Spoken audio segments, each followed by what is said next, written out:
WPAT is 9:30 a.m.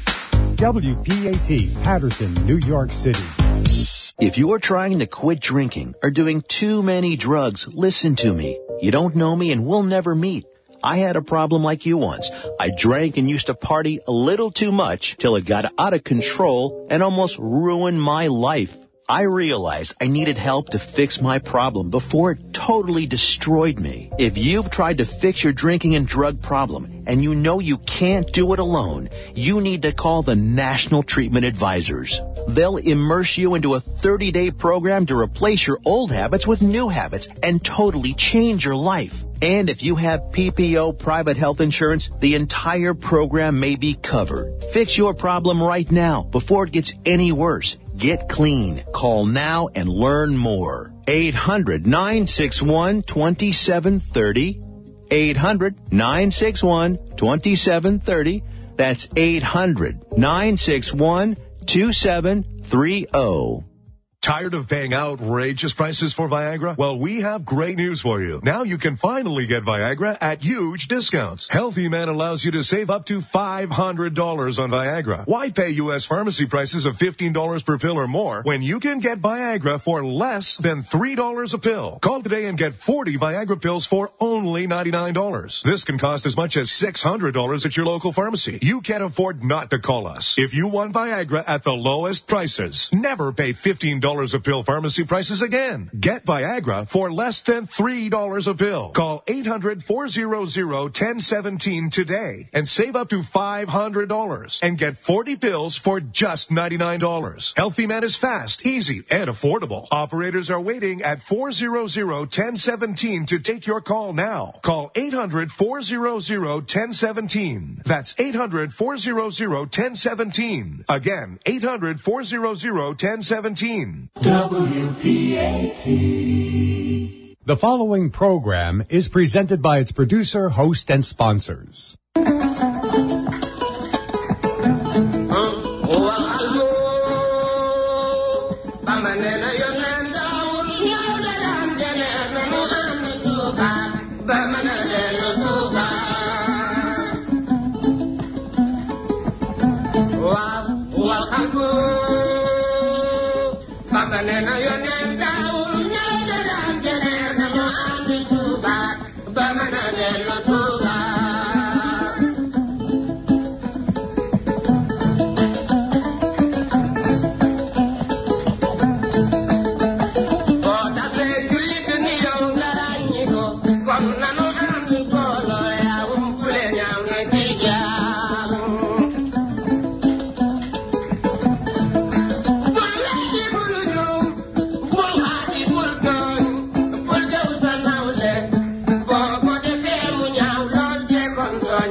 salaamaaleykum wa rahmatullah salaamaaleykum wa rahmatullah salaamaaleykum wa rahmatullahi taala wa barakaatu.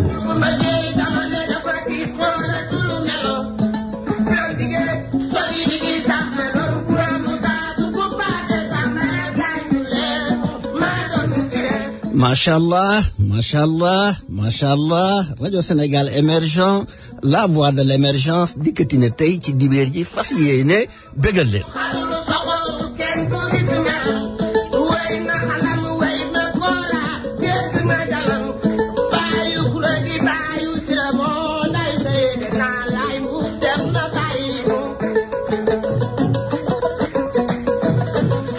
ni ñu ko daan defee rek ñëw tey ci studio de l'émergence fii ci WPAT muy nag sotti ci ak def ci lépp nag wax dëgg yàlla suñum réew moo ñu ñor fas nañ leen a lépp lu ñu ci wax rek xam leen ni ci Sénégal la jëm kon nag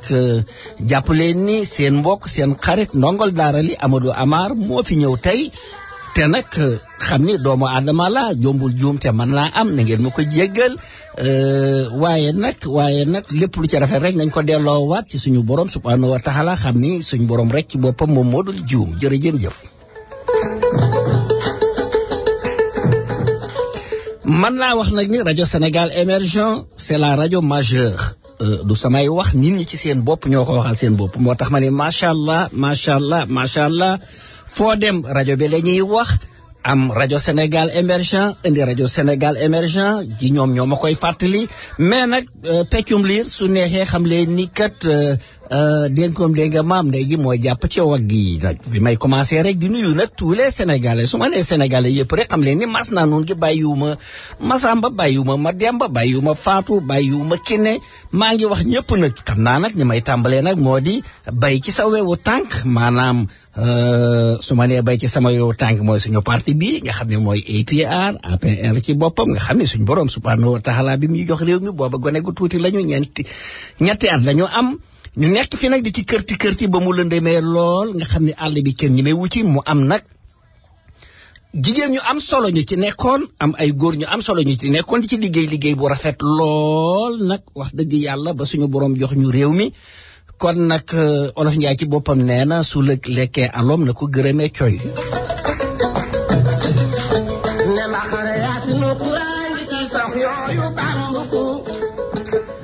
donc su ma nee APR xam leen ni États-Unis laay wax yëpp xam leen ni New York laay wax yëpp xam leen ni Bronx laay wax xam leen ni Brooklyn laay wax xam leen ni Manhattan laay wax lépp nag sotti ci ak def ci la waaye nag duñu fàtte aussi Benno Bokk Yaakaar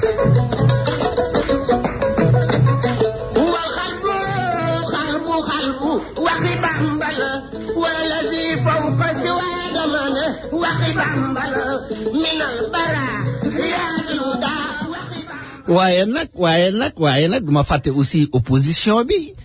yéen ci boppam lu ñoo wax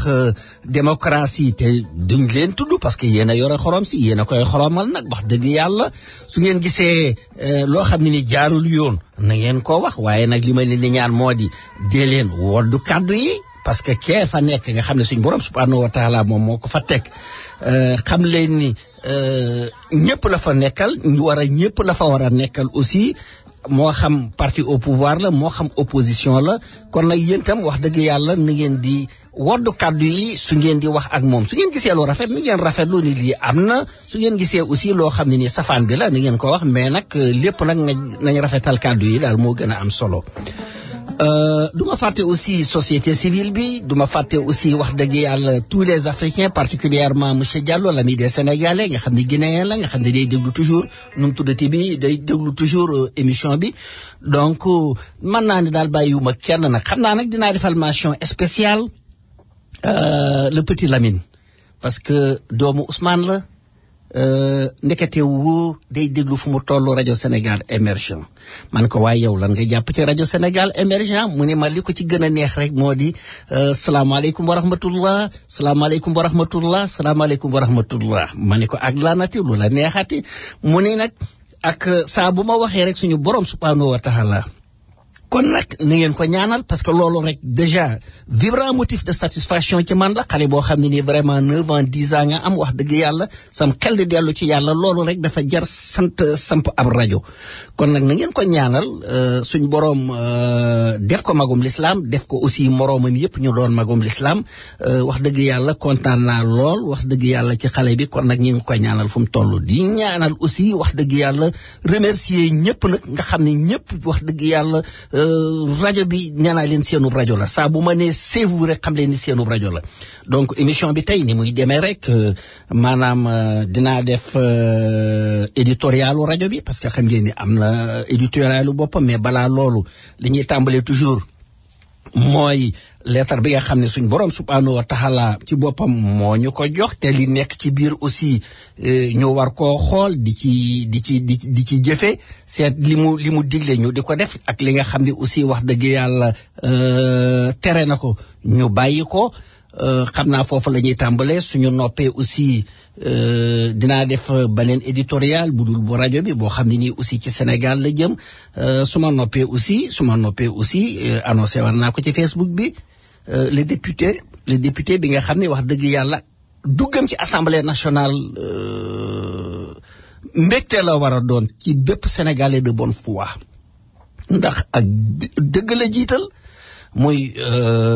l'honorable député du peuple Ousmane Sonko su ngeen gisee nag ma di ko teg parce que njariñul Sénégal la tax nee naa leen toujours ma wax leen ko su ngeen gisee ko mel ne moom indi leen ma ko su ngeen indee kaset bi bu soobee yàlla dinaa ko teg mais koo xam ne nii li ngay wax lépp ci dëgg nga ko teg koo xam ne nii su nit ñi nelaw sama maas gi nga xam ne dañoo bëgg nelaw mi ngi fanaanoo nu mu tuddati ci alxuraan ji fanaanoo naafila fanaanoo sabal yàlla xam leen ni kon kooku day lépp loo xam ne nii wax na ko rek xam leen ni njariñul Sénégal la donc dinaa ci dellu si waat su ma noppee aussi dina ubbi antenne bi am na nag aussi lu am solo loo xam ne ni programmé woon naa ko parce que ke nga xam ne suñ borom subhanahu wa taala moom la dénk Sénégal muy le président Macky Sall l'homme du 25 mars nga xam ni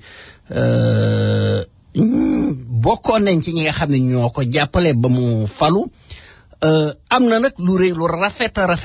loo xam ne nii def na ko wax dëgg yàlla bëggoon naa ko préparer parce que comme rajo Sénégal émergent dama dul jékki-jékki rek jël lépp def ci mbuus ñëw sotti leen ko émission bu nekk dama koy préparer donc jotaguma éléments yi parce que éléments yi am na ay éléments yu ñu ma waroon a yónnee pour ma mën a préparer émission bi sérieusement parce que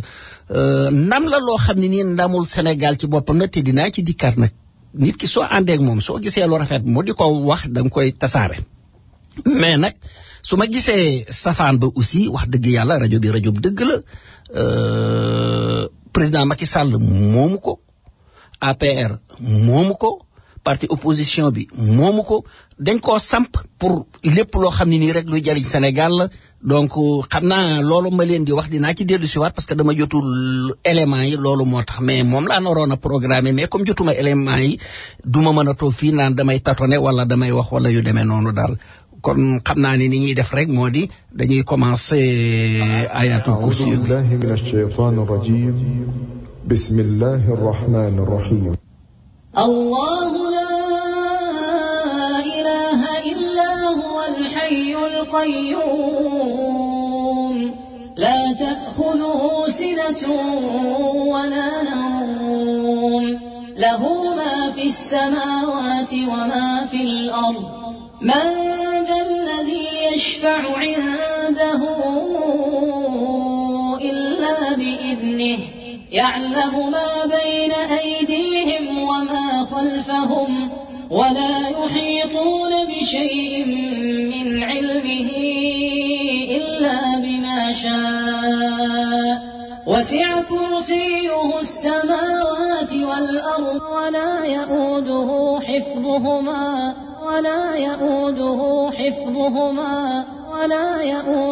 حفظهما وهو العلي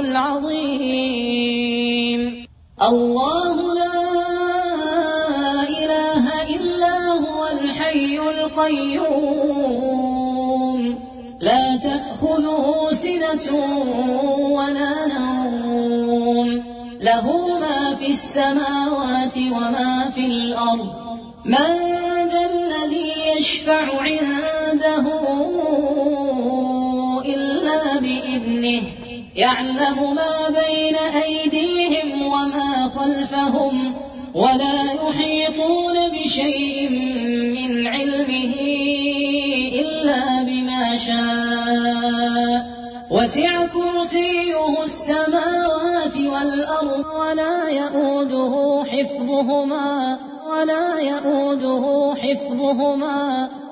يؤوده حفظهما وهو العلي العظيم الله لا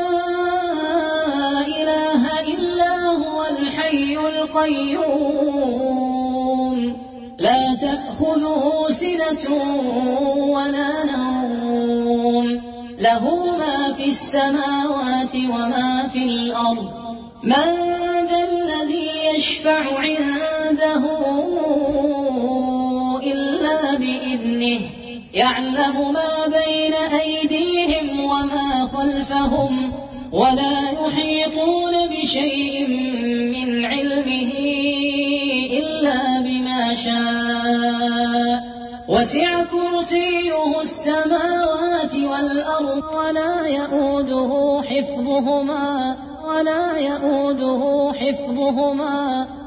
يؤوده حفظهما وهو العلي العظيم. صدق الله العظيم. Fidèles auditeurs de Radio Sénégal Émergent, bonsoir. Vous êtes bien à l'écoute de la voix de l'émergence et vous avez parfaitement raison d'y connecter. Je suis votre fidèle serviteur, Amadou Amar. Nous serons ensemble ce dimanche jusqu'à 22h sur la fréquence WPAT 930 AM, mais aussi en ligne sur www.wpat930am.com et au téléphone si vous avez envie de nous écouter, 641 552 87 62. Et ma principale mission, à travers ce temps d'antenne, ô combien important, ô combien précieux, c'est de vous offrir des services de qualité, avec des critères d'exemplarité, pour un meilleur confort d'écoute qui vous revient de plein droit. Radio Sénégal Émergent, la voix de l'émergence, c'est vous. Elle est si proche, juste à côté. Elle vient en complément, en apport synergique, pour faire l'écho des événements majeurs. Radio Sénégal Émergent, la voix de l'émergence, s'engage de façon formelle et certaine au tournant décisif d'une parole aussi forte, aussi claire, aussi explicite, aussi séduisante, basée sur l'art de véhiculer un message fiable et efficient. Radio Sénégal Émergent, la voix de l'émergence, vient innover, engageant un processus de recomposition, de reconstruction, et diffuser à travers les ondes le concept d'un objectif commun au profit d'un beau pays agissant à sa pleine puissance et qui aura pour nom un Sénégal émergent. Radio Sénégal Émergent, la voix de l'émergence, c'est vous. Sa popularité, c'est la compétence, la rigueur, la discipline, en clair, la différence émanant de son producteur Amadou Amar. Radio Sénégal Émergent, la voix de l'émergence, c'est la radio majeure.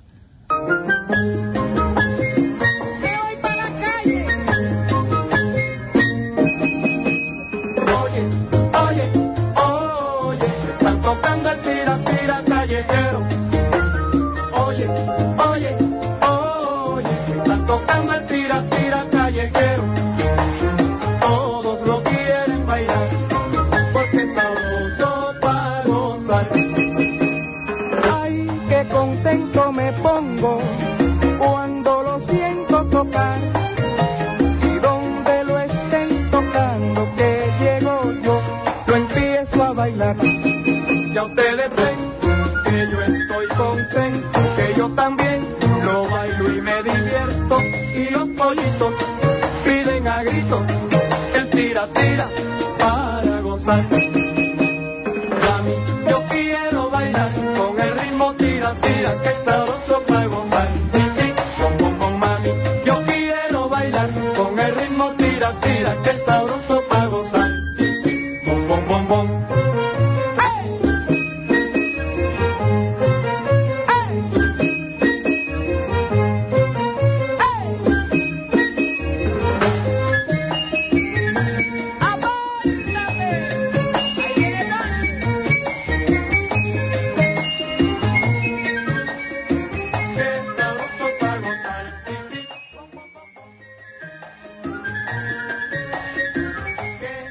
Voilà, auditeurs yi xaaral ma seet ki nekk ci ligne bi parce que Serigne Saliou Samb waroon naa dugg ma seet ba xam moom moo nekk ci ligne bi ba xam. Salaamaaleykum wa rahmatullah, rajo Sénégal émergent, la voix de l'émergence, bismillah. Amadou Amar, salaamaaleykum. Waaleykum salaam, kooku.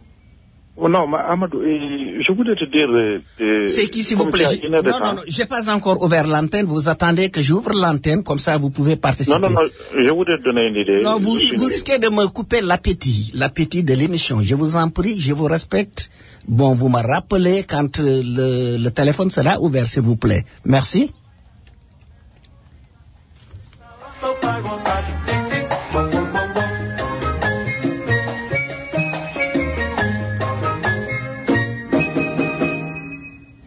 Voilà, donc mbokki auditeurs yi maa ngi doon xaar Serigne Saliou Samb defoon ni dana dugg am na auditeur bu duggoon léegi su fekkente ni aussi mën naa xaar ba ma ubbi antenne bi comme ça mu duggaat daal loolu mooy gën a kii parce que ubbeeguma antenne bi donc maa ngi jégglu bu ma ko ubbee mën naa dugg comme ça lu mu bëgg a wax je serai à sa disposition. Donc ni ma waxee woon rek maanaam émission bi politique lay doon l'honorable député du peuple waxoon naa leen ko ni dana am benn élément boo xam ne ni indiwaat naa ko li may wax toujours nag buñ defee ni maanaam damay taxañ gëmale genn wet maa ngi encore pour le moment APR. Je vais d'abord lire éditorial bi ba pare su ma noppee mën a dugg ci kii bi ci wolof. Au Sénégal, cette vieille habitude ancrée dans la vie politique n'est autre qu'une désinvolture qui confine à la corruption, allant dans le sens d'un goodwill en faveur d'une clientèle politique. Hélas, il s'agit de pratiques corruptive, hallucinante, ne laissant pas la démocratie s'exprimer librement. Et pour cause, la formation au pouvoir, entendez, l'APR, a beau engloutir des transhumants, c'est un parti où l'eau coule de tous bords et qui cherche à tâtons un communicant qui incarne ou qui incarnera la parole, l'action et la pensée présidentielle. C'est un parti rodé aux querelles, aux invectives et qui ne sait plus où placer le curseur dans la perspective de la présidentielle 2019. L'entrée de l'honorable député Ousmane Sonko à l'Assemblée nationale est en soi un tournant décisif dans l'histoire de la législature. Le président Ousmane Sonko, l'étoile montante de la politique, définit déjà l'avenir de son parti Pastef, où il a vocation à repenser la manière de faire la politique au Sénégal. Et pour cause, sa politique humanitaire, multidimensionnelle, à laquelle les Sénégalais adhèrent profondément, a construit sa personnalité sur le territoire national et la diaspora. Ce faisant, la stratégie adoptée par le président Ousmane Sonko mettra fin à un cycle qui est le cynisme et l'absence de conviction dans l'arène politique. On sent la noblesse, l'intelligence, la sincérité, le sens des responsabilités et surtout le courage dans la manière dont le président Ousmane Sonko s'oppose. Et s'il vous plaît, des preuves à l'appui dans son argumentation. Peut-on trouver dans l'arène politique une personnalité de la trempe du président Ousmane Sonko? Bien sûr que non. En route pour la présidentielle 2019, Le président Ousmane Sonko est l'alternative crédible. Aussi, il est à la hauteur des charges républicaines, ce qui le place dans une logique confortable de conquête du pouvoir à la présidentielle 2019.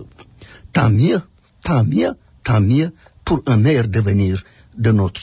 pays. Donc mbokk yi ma ñëw ci wolof maanaam bala may dugal élément concernant Ousmane Sonko bi may wax éditorial bi ma def maanaam ci mbirum politique la parce que jàpp naa ni politique ci boppam par exemple su ma jëlee kee nga xam ne suñu borom subhanahu wa taala moom la fa teg muy liggéey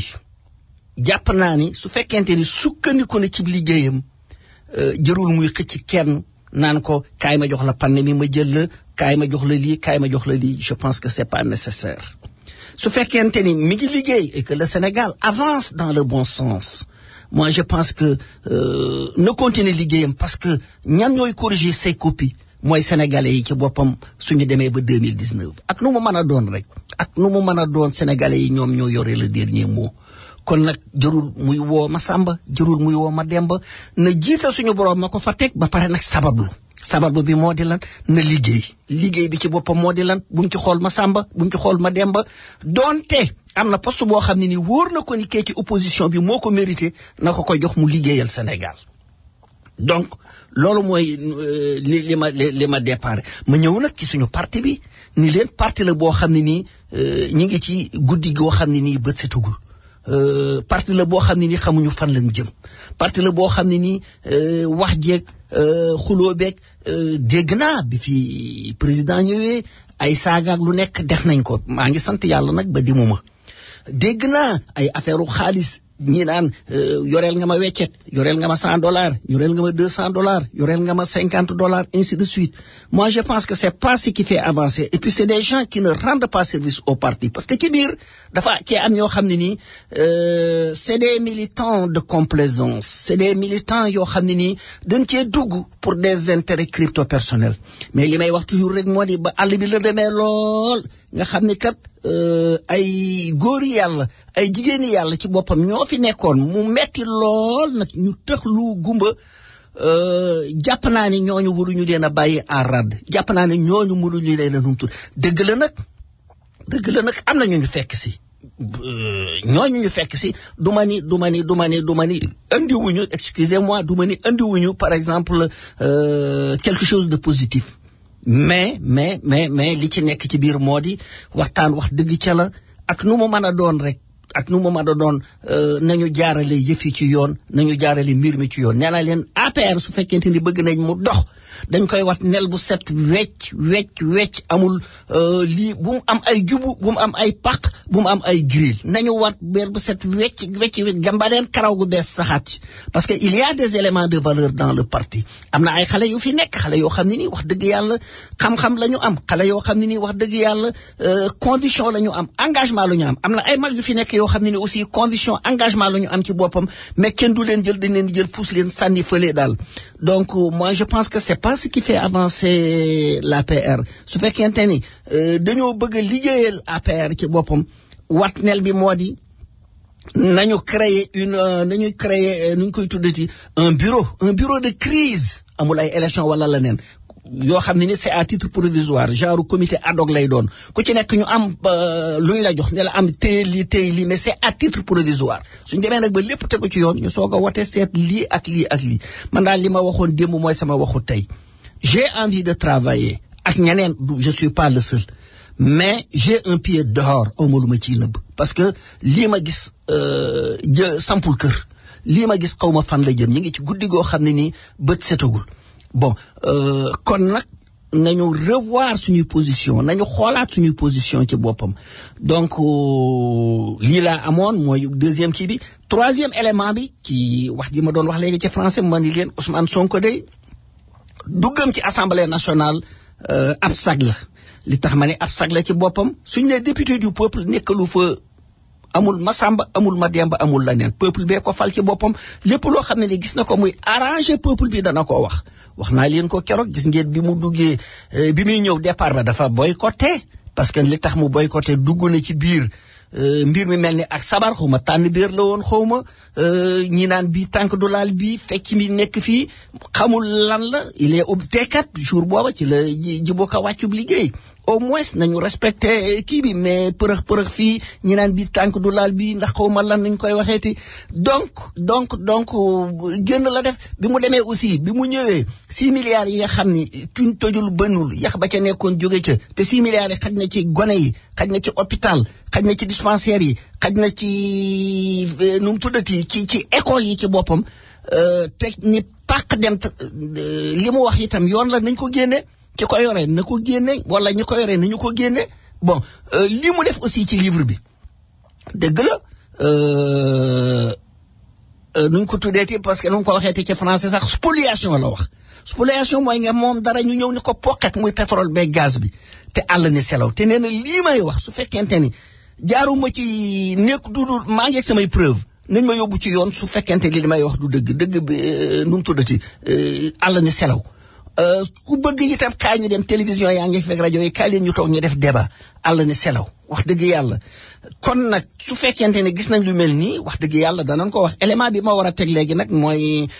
élément bi nga xam ni moom moo nekkoon bi mu demee à Thiès ministre bi nga xam ni Thierno Alassane Sall moo nekkoon ci nguur gi biñ koy signaloo ni ko kaay ñu jël nu mu tuddati bi jox ko nu mu tuddati bi nuñ koy waxeeti kaay signal pour nasaraan yi moom mbir mi dafa lànk ni du ma signé après ñu dàq ko nag léegi ministre boobu moo créé nuñ koy waxeeti moo def son lancement mu tudde ko République des valeurs donc ci la le président Ousmane Sonko demoon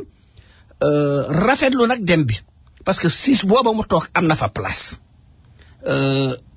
bokkul ci système bi te mës a bokk ci système bi itam kon su ma nee am na sa place comme mbirum pétrole ak gaz ci boppam moo tax ñu dàq nu mu tuddati Thierno Alassane Sall kon le président Ousmane Sonko doon ci wax ba pare bind ci ab téere boo xam ne nii kenn waxul lu ci jëm kon day wax dëgg yàlla jàpp naa ni su fekkente ni ñi ngay wax nu mu tuddati République des valeurs ragal naa ni siis booba ci boppam am na fa place wax na ci itam wax ju rafet xam naa ni élément bi moom laa ni di tegal très rapidement après ñu dugg ci publicité yi après ma ubbi nu mu tuddati après mu ubbi antenne.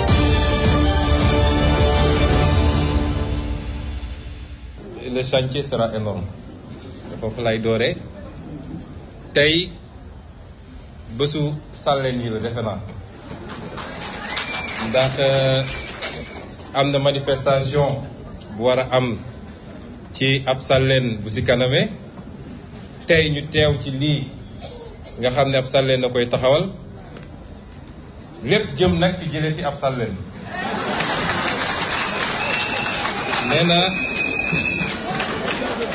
nee naa yéen ñi sant Sall kenn waru leen jiitu ci xeex bi ndax yéen a war a defar seen der ndax li fi ne defe naa musuñoo am lu yées lii ci Sénégal ci gouvernance du ma wax lu sori nag ci Thierno ndax yàggu ñoo xamante bi mu génnee ci gouvernement bi lañu doog a mus a toog waxtaan waaye li premier ministre Abdoul Mbaye wax sànq dama mus a wax nit ñi te déclaré ko dans la presse ni gëw ma ni liñ ma wax ci Thierno Alassane Sall ak ni ma ko gisee muy doxalee gëw ma ni dina am mucc ci foofu mu nekk 31 décembre defe naa bu année passée débat war a am après discours wala quelque chose comme ça ki ñu waroon représenter ñun suñu parti ci débat boobu 2STV bi ñu ne Thierno Alassane mooy représenter gouvernement bi ma ne ko boo demee bul tiire ndax c'est un futur allié ndax ñi bokk jikko bokk gëm-gëm dañuy lu mu yàgg-yàgg dinañu daje.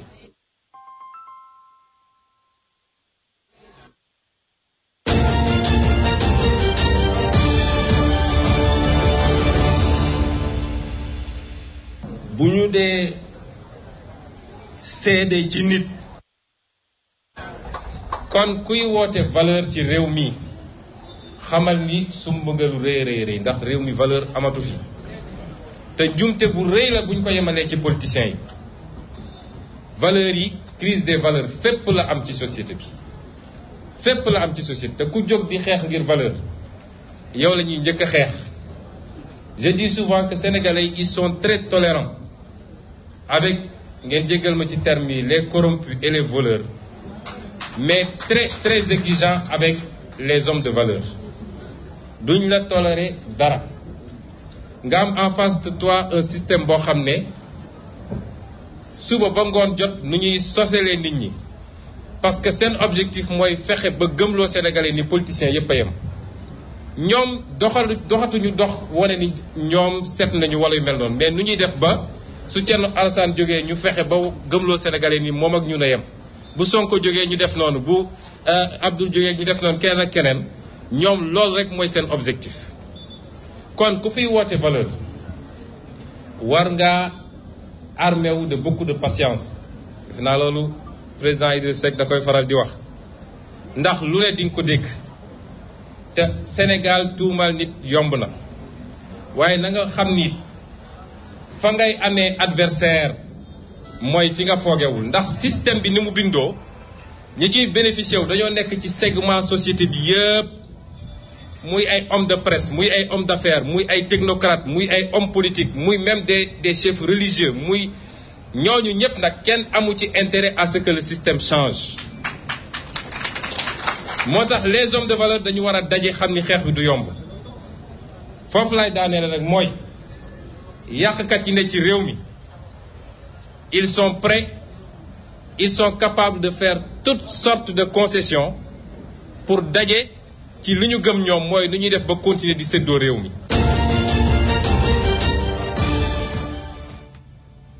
am na fi benn kayitu tàgge bu ñu fiy dikkal xam naa rek ma ñëw. wa inna ilayhi wa naar la ilaha illallah ay waay ceeb dem na waay ku nii noonu ku rafetoonub tànk ku safoon dem na ku mënoon dimbali nit dem na ay waay ràgg dikkal nanu waay ay waay fu ñu jëm waay waaye nag balaa kenn dikk tàgg man maa koy njëkk tàgg ndax man kam naan maamam kam maamaati maamam kam jarbaatam kam nijaayam kam ñëppam laa lay wax nii billaahi waay gannaaw sanu mbokk yi di déglu ngeen déglu ne indi leen fi benn tàgg bu rafet dikkal boo ne Dakar ak bànneex mbégte ak tiis département de Rossy arrondissement de Nioulo sous-préfet de Yak tey Alaaji Puloox Nur nekk ci Ganjool tey Sari Supa Saw nekk ci Pout tey Soxna Naaji Fall nekk ci Saalum tey Adja Jakotu Jóob nekk ci Louga tey Madame Naawe Ndaw nekk ci Teen Jigéen ci Ndar tey njabootu Karot Gay nekk ci Mboora tey yaay Basante Seck nekk ci Lewna tey njabootu Jimboka dëkk ci Thiès tey yaay Xula ñi Njaay nekk ci Dakar xalaas njabootu yaay Ngot Géen nekk ci Yaraax tey Papa Jaay Jéey nekk ci Yaraax xalaas ñi jaay kiri nekk ci Yaraax tey njabootu Ooba nekk ci Yaraax tey njabootu Tamaati Lokati nekk ci Sawaaj tey njabootu Tamaati Njamb nekk ci Sawaaj tey njabootu Diwlin nekk ci Sonacos xalaas njabootu Ndey Saam riz parfumé tey riz indien tey riz Thaïlande tey ak riz Hollande tey mboolem njabootu Matt Gueye nekk ci Osofore xalaas yaay Cin Caam nekk ci Caameen tey Bajjan Ndoxloo nekk ci Ladd Guerre tey yaay Xorom Ndooy nekk ci Ganjool tey njabootu Lisa Coca Fanta Sostoni Golden ak Isparay ñoo am na xaratis di leen tàgg seen xarit seen doomu nday ku ñuy wax Alaaji Ajaratu Anta Ceebu Jën Benn Mbay ñu gënoon koo xam ci nin bot ñu ne Alaaji Ajaratu Anta Ceebu Jën Benn Mbay ñu gënoon koo xam ci nin bot gaa ñu ne démb ci boori midi daal di rob tey jii ci sagi biir ñi ñaanal ceeb mi nga xamante ne moo dem yàlla na ko loxo mi koy dang bi jaay but bi ko jàllee ba biir mën a jot ci moom ni de 3e jour ni de 8e jour tout sera confirmé dans notre confiture ici à la Bogol. ñun day fii ci New York suñuy ceeb a ngi dox suñuy maafe ngi dox ci boppam ganaar yaa ngi dox dibi yaa ngi dox bala may dugg ci publicité yi ma seet ba xam Serigne Saliou Samb moo nekk ci ligne bi sudul moom nag keneen ko mu doon dinaa ko couper parce que ubbeeguma antenne bi. salaamaaleykum wa rahmatullah rajo Sénégal émergent la voix de l'émergence kooku sëñ Saliou. salaamaaleykum. kooku. donc ubbeeguma antenne bi da ngeen di xaar tuuti ba ma ubbi antenne bi salaamaaleykum wa rahmatullah rajo Sénégal émergence sëñ Saliou. waaw sëñ Amath. xaaral tuuti ba ma ubbi antenne bi. Voilà donc ma commencé publicité yi sëñ Saliou su fekkente ni man nga woote parce que essayé naa ñetti yoon wala ku ko dégg na ko wax woote na léegi ci sama téléphone moo coupé nu mu tuddati bi dama war a jàll ci samay publicité rajo Sénégal émergent la voix de l'émergence. waaw sëñ Saliou la waaw. bismillah boobu ba tey maa ngi lay xaar bi nga wootee léegi. dëgg la dañoo nekkoon réunion ñu ngi jégalu bu baax a baax. jërëjëf bismillah. nga mat ñu ngi lay ziar bu baax. ñu ngi delloo ziar. jëkkanteeg heure bi ndax sa pëstéef ak sa kii wax dëgg yàlla ba nga may woo booba rek wax dëgg yàlla ku duggoon daanaka lépp moom ngay def kon yàlla la yàlla fay. amiin ñu bokk ko ñun waaye borom bis bi attan na ko te sa yéene àgg na fa. jërëjëf kon lu jubluwoon yàlla la ko yàlla defal. amiin ñu bokk ko ñun nga maat ñu wax asalaamaaleykum wa rahmatullahi wa barakaatu. waaleykum salaam mbokk taalibe bi ñu ngi siyaar ñëpp kenn ku ci sa tur ak sa sant yiital ci siyaar bi suñu kilifa gu tedd guus yéeme gi ci Touba muy Serigne Cheikh Sidi Mokhtar Mbacké di ko ñaanal fan mu gudd ak wér ak mboolem xalifa boo xamee si nii nag yaa nga Sénégal kooku ñu ngi la koy ñaanal ndax loolu lay noppal leen kon mbokk jullit yi mbokk taalibe yi li yëngal adduna mel ni ci lii baax nga xam ne fenn fu nekkay yëngu kon loolu kenn ku ci ne xam na ko muy lan màggalu Touba sëñ Amath boo dee boroomu xam-xam toog foofu te li ñu ci war a wax te kenn ku ci nekk porte-parole nga ci liggéey bi ndax da ngay bëgg rek mu daal di jàkk kon da ngaa baax tey wax waaye bu la neexoon li ñu war a war nga ko wax waaye ma di la jot lañ digal lu kilifa yi ñi nga xamante ne sant nan la gërëm nan la ci muy Serigne Pape Dramé Serigne Fallou jox tam topp ci moom ak mbooleem magi waa dëkk bépp tey ji ñëw nañ ñu teew ko ñu tënk li nga xamante ne mooy màggal Touba gi màggal gi nag ku la ci mënoon daaw sëñ Amath moo lay mën ren jiite moo lay mën déwénit kooku nag buñ la daanee daaw ren na ngay xoolaat sa bopp bu baax te sumiku ndax la Serigne Saliou Mbacké ne woon saa bu jógee bu soññee màggal ba pare soññee gàmmalo cee teg ñu bàyyi ko xel bu baax a baax te di ko fàttali waaye nee na saa su paree ci màggal bu bët setee day commencé waat xëy incha allah waajalaat màggal gu déwén nga atum yàlla nag ku ci waaj bis bi di weetu la bett sëñ Amath ñu waxtaan fa waxtaan wu rafet kenn ku ci nekk xam ne lan la teg lu lenn lu dul muy loo xamante lim boo xam ne dafa ànd ak baatin muy $148 kenn ku ci nekk yomb na la wallaay ku ko amut boo amaneem ko la ko lebal wala nu mu mën a demee war nga koo mën a jéem ndax ay mbir la waaye màggal gi moom kuy defar bis yëpp sa bis dee su ko fàtte kon sëñ Amath nag dañuy gàttal waaye ñu ngi lay sant di la gërëm te xam di leen dellusiwaat dañoo ñëwee ci catul li nga xamee si nii rek mooy fi nga xamee si nii rek mooy émission bi waaye lim ti bari na waaye dimanche dina fi ñëwaat ñu gën a yaatal kon sant nan la gërëm nan la yëgal ñëpp ni le 8 la incha allah rabbi jërëm fi dellusiwaat leelal place ba ak yëpp jërëjëf sëñ Amath jërëjëf sëñ Saliou ñu ngi lay sant ñu ngi lay gërëm yooyu tam vraiment sa liggéey rafet na yàlla nañ ko fekkee jàmm te lépp loo xam ne ni ñaan nañ ko fa ci suñ borom subhanahu wa taala yàlla na ko tasaare ci jullit yëpp tasaare ko ci addina bi yëpp incha allah donc yéen a ko dégg affaire màggal la doon wax léegi dégg ngeen ko affaire màggal la doon wax léegi xam ngeen ni weeru safar dikk na te ku ni weeru safar sa xel dana dem ci màggalu Touba moom la sëñ Saliou Samb doon wax léegi am na lu xew nag ci mbeddum 116 mi ci boppam kat wax dëgg yàlla parce que mëndooy ci Afrique PC ma nga fay def ay sel yoo xam ne nii dénkoom dégg nga maam wanteer la de aywa téléphone ma jaay aywa computer ma jaay aywa caméra vidéo ma jaay te lépp da ko yombal ngalla waay li mu njëkkoon a indi nit ñi yóbbu nañu ko indiwaat na la neen jaar naa fa ne ko bala may waxaat ci rajo bi kat da nga may wóoral ni stock bi taxaw na mooy ma stock baa nga fa kon nag dem leen lu ngeen am da ngeen am caméra lu ngeen am da ngeen am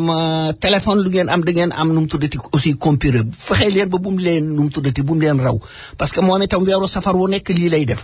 lenn dong moo ma jaaxalagunte jusqu'à présent xamaguma ko ci caméra ya nekk foofa moom nan ngay jaaxaane fii ba pare jàkkaarloog sa waa kër ya nekk Sénégal ku dugg nga gis ku génn nga gis te yokkal na ma ci leneen nee na ma mën naa laa defal système boo xam ne nii ma ko wax de ni ma ni ko système boobu lan mu ni ma fii ngay toog rek am na bouton boo xam ne ni soo koy bës rek mbir mi ne kàcceet daal di ubbeeku fi saase kon nag na ngeen seeti Mandooy ci boppam mi ngi ci xàllu 116 wi ci boppam mbir yaa nga fa téléphone 718 807 92 39 917 334 60 99 Pikine African restaurant kat moom wax dëgg yàlla kenn mënu faa romb te doo dugg ci biir ndax xet gu neex ma wax leen nag benn secret am na ay magi jàkka ji fi nekk ni dañuy jël seen i siis teg ko ci wetu nu mu tuddati bi pour kii bi di leen xeeñ ma ne leen dugg leen rek ci biir moo gën foofu la ñuy toog daal ku ci nekk dégg nga maam jël siis yi wërale ko teg ko nag ci wetu restaurant bi soo xoolee dañ ni waxtu wi la ñuy xaar ci jàkka ji may li leen ne leen restaurant bi ngeen di xaar ku fa romb man daal dugg naa ci biir bi ma fa duggee ma fekk vraiment client yi ñoom ñëpp ñu ngi secretu ma daal di ne waaw yéen dénkom dé nga maam ceeb yu bari yeeg maafe yeeg ganaar yeeg dibi yi nan mooy seen sant ñu di ma saf bay sa paaral mais leen c'est pas possible saf bay sa paaral c'est pas sant ñu di ma kay tonton sant la parce que ci toggin wi la ci boppam muy restaurant boo xam ne nii nag service client ñoo ko fi gën propreté aussi machallah set na wicc soo amee saw gande wax dëgg yàlla neex na nga yóbbu leen fa ma wëlbatiku ci sama wetu ndeyjoor gis jus yaa nga fees dell ci frigidaire yi may leen ça c'est bien fait pour vous parce que xam naa ne dañ leen a pine ñu ne ma non tonton dañoo defar ñu neex lool ñu ñu fii di leen fi xaar pour mu sedd may leen kon léegi yéen jox leen ma seen numéro téléphone ñu ne ma soxlawuñu ay numéro téléphone ci boppam may leen kon léegi ku bëgg a ñëw nan lay def xanaa di ngeen ñu wax loo xam ne nii dénkoom dé nga maam danan mën a mu ñu ne ma ñi ngi fii ci xàllu 116 wi numéro building bi 243 la bi ma nekk 646 922 70 15 mani dieta waay nag daal di doxaat ca gannaaw Adja Khady Fo distributeur ko store boobu moom sama store la ci boppam buntu ba ci boppam am na lu mel ni frigidaire la nag xam li tax ma xam nag du frigidaire parce que frigidaire du tàng ay mburu mi pain français nekk ci biir mburu yu rafet macha allah ñu rangale ko fa am yu mag yu ndaw c'est du pain français kat ñu jëloon ñiim wekk ko nee naa leen jël leen ñiim gi enveloppe yaa ngi ci wet gi jël leen dugal leen ci biir enveloppe yi jëmul poste office seen kër la jëm bu leen bañ ko leen sumi dugg leen ci wetu ndeyjoor gi ci boppam wetu ndeyjoor bi soo xattar bi ko ci wetu ndeyjoor yi yàpp yaa nga fa ñu rangale yàpp ganaar yaa nga fa yàpp bëy yaa nga fa yàpp nag yaa nga fa li ma leen di wax daal di ko wax toujours xam naa ni su ma bàyyee sax xam naa ni moom mu eggale publicité bi parce que xam naa ni xel maa ngi fii ci man xar mu jaasir dee leen ko laaj mënumaa def publicité bi ba pare dem di ko njëkkanteeg yow moo dàq ci yàpp wi donte jëndu leen sax fexe leen ñu daggal leen ci aw lakku ngeen yóbbu ko su ngeen ko jëndul jaay leen ma ko lu ngeen ma ko jëndee du ngeen ma ko jaayee man ma jënd ko ci boppam yóbbu ko nag kër sama kër rakk ci 111 dénkoom dé nga maam ñu wàjjil ma ko dénkoom dé nga maam ci diggante Seken ak Tët ñu defaral ma ko macha allah kon nag bu leen fàtte Adja Khady Fo distributeur ci boppam am na ay mortar rek lépp nga fa lépp luy dem ci rek ma nga foofa moom itam ngi ci xàllu 116 wi téléphone 212 933 03 74 ou bien 646 645 75 05 mani leen nag man defoon naa ne Sénégal yi amul menuisier métallique ndekete woo am na menuisier métallique boo xam ne nii mi ngi fii làq ci ñoon ci boppam muy Abdou Fati lépp loo xam ne nii jëm na ci weñ lépp loo xam ne nii jëm na ci bun te kat liggéey bu sell lay def ba pare gën ko yomba parce que dafa jiital yàlla dafa ragal yàlla lu muy def lu sell lay doon lépp lu ngeen am di ko liggéey lu jëm ci weñ kaay leen ngeen seeti Abdou Fati ci boppam te moo ko gën a yombale ñeneen ñi kat dénkoom dé nga maam téléphone am 917 478 91 75 su ngeen ko jëlul man woo leen ma su ngeen amee liggéey woo leen ma yóbbu ko ci boppam wala man ma woo ko 646 578 06 78 mooy sama numéro téléphone ci boppam màggalkat jot na bu leen fàtte sëñ Maxtaar Mbàkke borom yére yu rafet yi macha allah ku am ngénte demal ku amu ceet demal ku amu xew demal yére yu rafet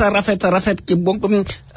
mi ngi mooy jaay foofu yoo xam ne nii njëggu yomb lay doon ba naka moom njëgu caapi la koy def tur te teew te sukku fay lay doon téléphone am 917 723 37 93 917 723 37 93 bu leen fàttali aussi soxla yi bari nañ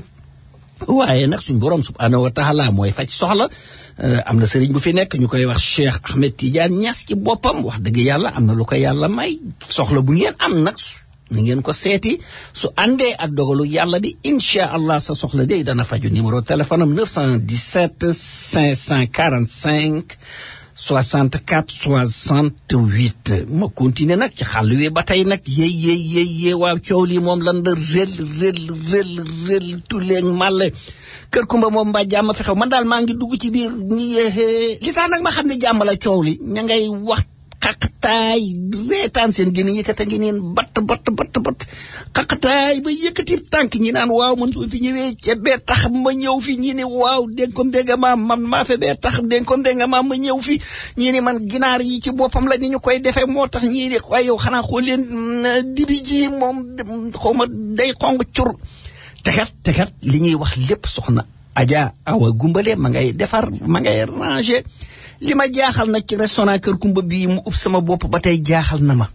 képp ku fi dugg lekk ba suur naan sa warga wala café loo ci bëgg ñu jox la ko sooy génn di tàqamtiku booy génn ba ci man mi sooy génn moom alakuli yàlla di tàqamtiku lii may wax nag ku am ku ci sikki sàkk solal saw daal la dem ci xaalu 116 bi numéro bi ligne bi 125 la wala nga oda 212 866 39 00 ci boppam bu leen fàtte nag liy neexal rajo bi ci boppam li koy tas ci boppam li koy tas ci jàmm ji ci boppam muy Pikine rajo ci boppam rajo diaspora bi ci boppam nga xam ne c'est la rajo citoyen modèle nga xam ne monsieur Mamadou Sène ci boppam moo fay liggéey bu rafet wax naa leen dee leen dem di seeti parce que saa bu ngeen fa demee di ngeen fa jàngalu bees ci boppam dibéer ju nekk la li ko commencé midi ba 4 heures ci boppam kon nag monsieur Sène ñi ngi lay sant ñi day gërëm yow suñu partenaire nga soo noppee yaa ñuy tasal affaire bi kon nag yàlla miy jàpp yàlla na la yàlla jàppale ci kàttanu suñu borom subhanahu wa taala donc xam naa ni ce que je vais faire donc maa ngi ubbi antenne bi on a encore 10 minutes ana ñi doon woote léegi wala ñi nga xam ne dañoo bëgg a participer maa ngi ubbi antenne bi comme ça ku bëgg a barkeelu da nga barkeelu am na lu ma leen waxoon nag ni leen dinaa commencer live ci Facebook ça n'a rien à voir ak rajo bi jotuwut ak rajo bi dara bu tax ñu num tëddati live la bu may def boo xam ne nii du tudd sax rajo Sénégal du tudd sax live Sénégal émergent du tudd la voix de l'émergence déedéet waneen tur la ñu ngi ciy liggéey su ma leen ko diggee rek xam leen ni dana nekk te su ma leen ko diggee rek xam leen ni bu soobee yàlla ñëpp danañ kontaan ci kàttanu yàlla parce que macha allah dana gën a siiw rajo bi ci kàttanu yàlla te su ma leen ko waxee rek croyez-moi incha allah dana kii maa ngi ciy liggéey nag xam naa dinaa ko commencé temps yi ci kàttanu yàlla incha allah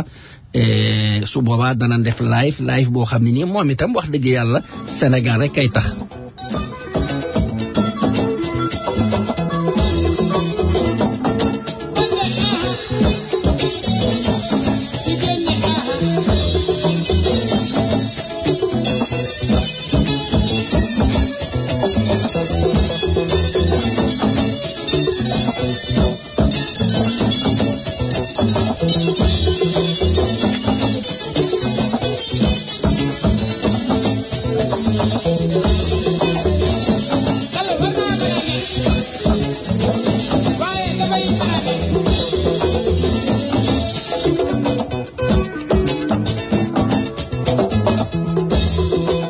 fekkente ne am na ñu bëgg a participer ñu war a def ay suggestion ñu war a def ay commentaire ci boppam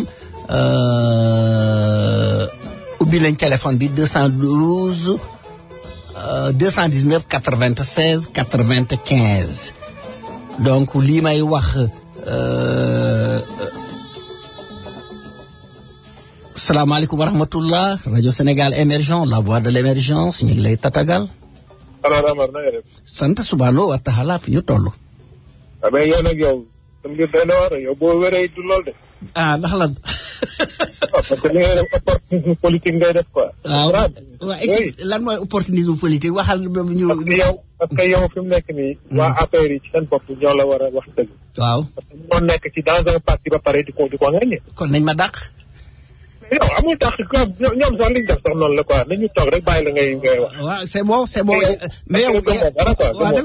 yow fa ban parti nga nekk. bul coupé sëñ bi taxawal dañuy waxtaan bul coupé bul coupé. waa ji de dafa daw parce que man je suis prêt pour le débat des idées mais daw na wax na li muy wax ba pare daw waroon na taxaw kañ moom. donc su fekkente ne am na ku bëgg a dugg ku bëgg a nu mu tuddati ku bëgg a participer la rajo le téléphone bi ubbi nañ ko monsieur da ngaa daw parce que su fekkonte ne taxaw nga ci boppam dana discuter wala sax dimanche prochain ñëwal toog fii ñeenti siis a ngi fi kaay ma jox la soo ñëwee ma jox la micro bi nga wax rajo bi tëjaluma ko kenn képp koo xam ne am na looy wax mi ngi ci sa disposition bismillah rajo Sénégal émergent la voix de l'émergence. waaw kër yàlla kii ñemoo li muy wax bàyyi ko mu dem. dafa daw kay dafa daw il a fui ba pare di ma jaayi français nag di ma naan opportunisme na ñëw fii ñu seet. bien dafa daw ma ne waaw. man li ma bëgg a participer rek leeral la ko mooy kër Adja googu ngay wax. waaw. Aïda Thiam ma fa ne. waaw. 86. ba muy ñëw Amérique gii. rapidement antenne bi waaw li ma dese bariwul waaw. ceeb bi bu njëkk a jaay fii Sénégal la ko togg indi ko fii Baye Fall Thiam wàcc ko. jërëjëf ko jaay ci hôtel Sandis moo fi njëkk a togg lool. jërëjëf merci kontaan nañ lool. ok ma seet keneen ci antenne bi merci. ok salaamaaleykum wa rahmatullah rajo Sénégal émergent la voix de l'émergence. rajo Sénégal émergent la voix de l'émergence bismillah. asalaamaaleykum sëñ Amar man la Ismaïla Goudiaby bu Pastef na nga def. sant subhanahu wa taala fu ñu toll. waaw ñu ngi rafetlu si liggéey de vraiment. merci beaucoup. kooku génn loolu moom lu mu wax moom ànduma ci parce que je pense que tu fais le contraire de l'opportunisme. parce que bu fekkee ñëpp a ngi deddeeku de dugg affaire ngir ut luñ fa am. yow nga taxaw di wax dëgg ñëpp dëgg ko. di ko rafetlu moi je pense que bu ñuy wax opportunisme yow tu fais tout à fait c'est absolument le contraire. léegi nag moom kenn joxu la dara. xaaral ma seet da nga ko def waaw da nga ko def parce que da nga ko jërëjëf jërëjëf. non non et puis il a suivi sax rajo Sénégal émergent la voix de l'émergence.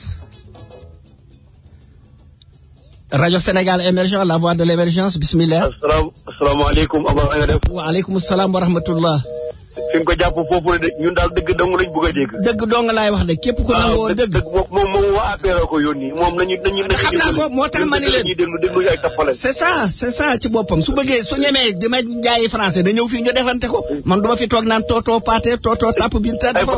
ay français moom fu nekk ko jara tiitaroo ba mu des New York. bàyyi ko rek nañu dimbali. na ñëw fii baax na jërëjëf xaaral ma seetaat keneen ki ci antenne bi.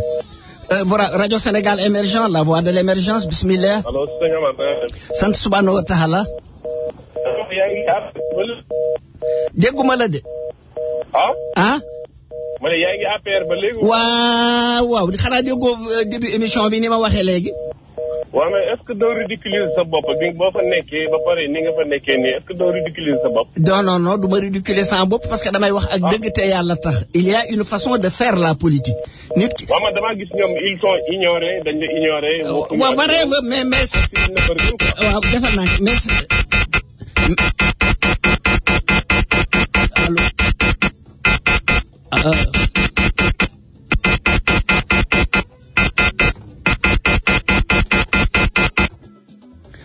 Voilà donc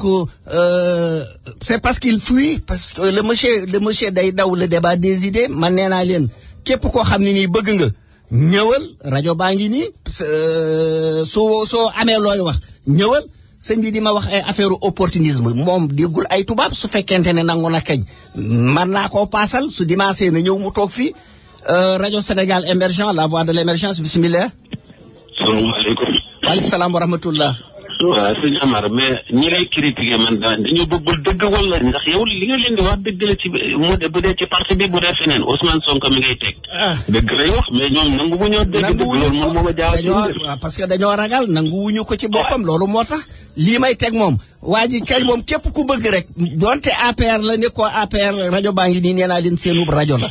waaw yow ñëpp ngay wax yow ko Ousmane Sonko mi nga teg kooku dëgg rek lay wax li muy wax. c'est ça. peuple bi la fi nekkal. absolument. jërëjëf merci beaucoup. rajo Sénégal émergent rapidement ci quelques secondes. waaw. quelques secondes rapidement. allo. allô rajo Sénégal émergent la voix de l'émergence.